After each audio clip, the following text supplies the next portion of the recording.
что я Верхнехоровская, я Варшава-Речь. Вот. И поэтому я знала Ледуша с тех пор, как я вот живу. Я знала его всяким. Знала его и его хорошие стороны, и как он в детстве дрался. Он был ровесник моего брата. Не было дня, чтобы они не дрались, но и дружили. Он был удивительный, он никогда не позволял себе плохо выглядеть. Он всегда был одет с иголочки. Мы всегда говорили, что Ледуш как француз. Он ходил зимой в черном элегантном пальто в гражданскую войну, когда люди были все депрессированы и все были в плохом настроении. А он шел и размахивал своим белым шарфом. Это было удивительно.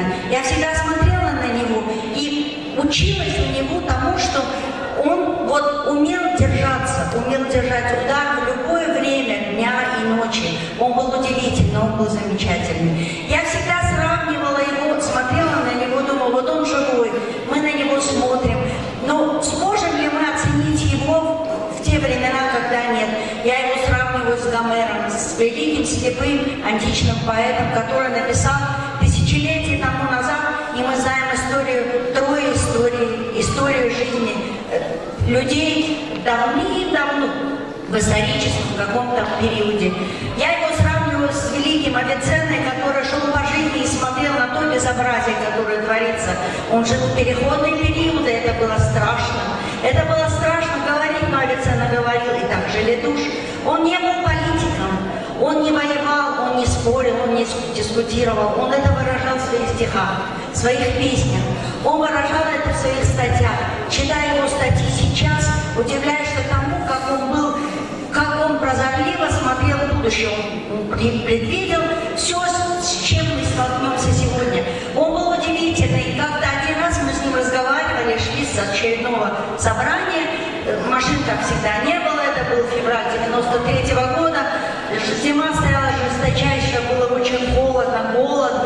И вот по дороге мы идем, и мы философствуем.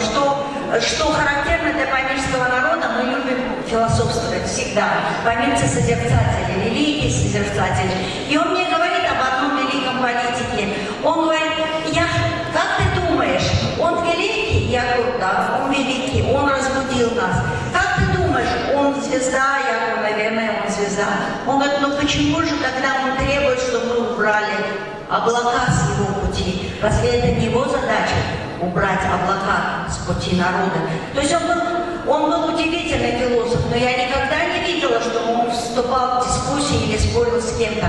Он доказывал свою жизнь стихами. И до сих пор, вот посмотрите, мы с вами живы, мы о нем помним, мы его знаем. Он был великий, он великий для нашего маленького